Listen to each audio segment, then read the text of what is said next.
Hello, welcome. We do have Rob Walter, head coach of the New Zealand team. He's ready to take questions. Who wants to go first? You want? Yeah.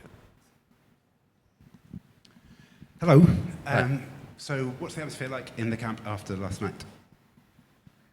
I mean, obviously, pretty chipper. There was a time in the game where we were sort of well behind it, and then it took a pretty special partnership at the back end to get us into the game, really. And we always talk about momentum, but there was probably a significant momentum shift in the game.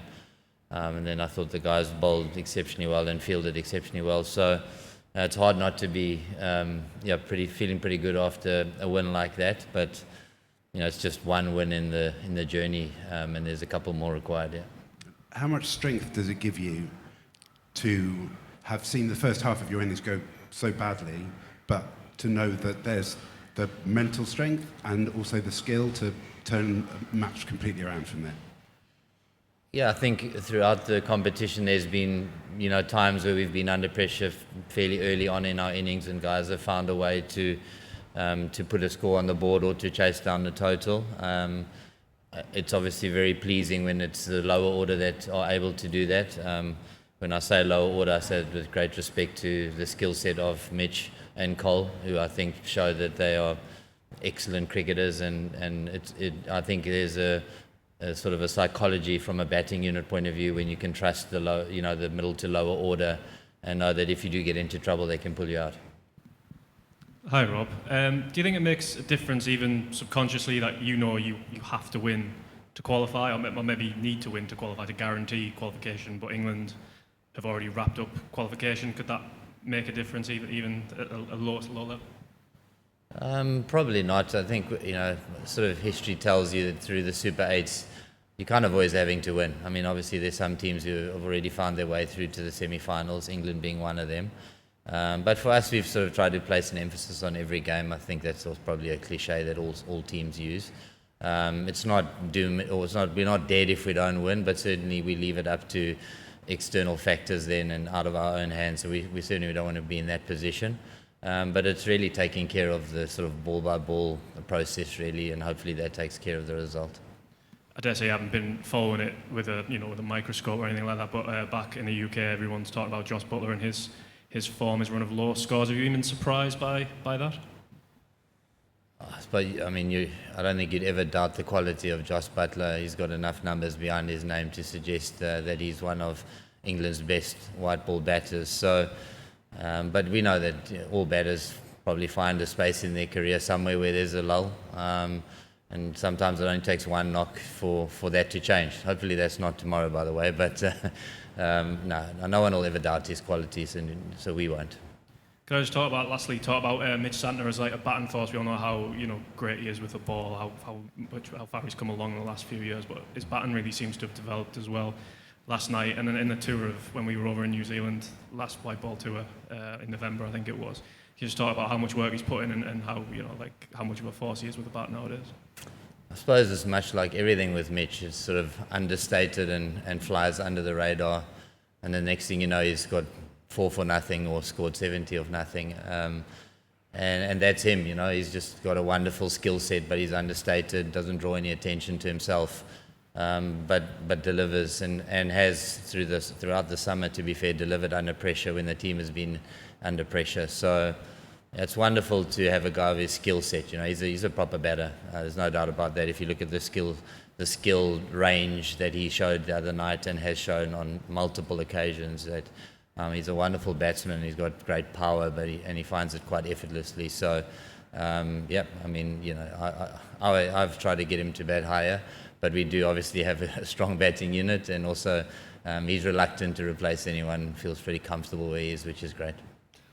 Just in terms of the bowling unit, leading up to yesterday's game, you all were bottom of the table in terms of wickets taken in this World Cup. I think you all had just 14 wickets across your matches. Was that a topic of conversation in the build-up? And if so, what was kind of said regarding that? No, I don't think that was spoken about once. That's for the press to do, I guess. No, at the end of the day, it's the sum of the parts. You're all there together trying to win a game of cricket, and in some of those matches where we didn't take a full set of 10 wickets, we still won the game. So we managed to restrict, and in T20 cricket, sometimes restriction is as valuable as wickets. So from our point of view, it's, taking wickets is just the end process of executing a skill, isn't it? So for us, it's about trying to do that. It's about responding to the conditions, understanding what we need to do as a bowling unit, and then collectively doing it, really. And whether that has a team 7 down, or all out, or 2 down, if we win the game, it's irrelevant, really. And just in terms of problem solving, we saw yesterday how the pitch kind of changed and you all adapted on the fly, and obviously towards the end you all managed to get a lot of runs. How confident are you in your side's problem solving skills, considering the different surfaces that you're going to be up against? And how important is that, do you reckon, as a T20 unit going forward? I think if you look historically at the Black Caps, you would probably say that they're a team that have been great problem solvers. They are street smart. They find a way to understand the conditions quickly. It's certainly something that we pride ourselves on. And when you are in the subcontinent, and there's different soil types on the same block, you are faced with different conditions all the time, and that's the beauty of the game of cricket, isn't it? It's like nothing's ever the same. And so, we want to keep being a side that responds quickly. We can adapt to conditions quickly and find a method, and that won't change. That won't change throughout. Final question. Did you watch England's game the other day? If so, what did you make of Harry Brooks' innings, and how does it complicate things that he may or may not come in at 3? Firstly, it was a wonderful innings. I think everyone has spoken and written about that. There's no doubt he's a wonderful player. Obviously, he scored 100 against us in New Zealand, so we're well aware of his quality. To be honest, where in the order he comes in is probably irrelevant. You still got to bowl to him, whether it's in the first over or the 15th over. So, batting orders can be sort of overstated at times, and I think whatever decision they make will be ready for him. And just very quickly, you two sides know each other very well, have played each other very frequently. England have a lot of New Zealand coaches from New Zealand. Tim Southey, who was very recently in the New Zealand team, obviously he didn't make any kind of big difference in the ODI series in New Zealand in October, but what kind of advantage might he provide for England in preparing for this match?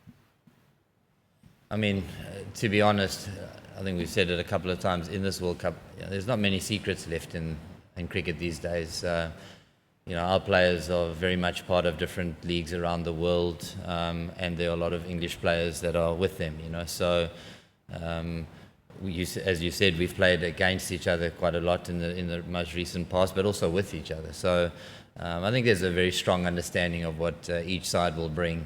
The thing that's different is what happens out there, and that's the pitch and the conditions, and it's the side that sort of responds to that the quickest, that probably gets the upper hand if they execute their skills well. So inside intel, I don't think that's going to be the winning or losing of the game.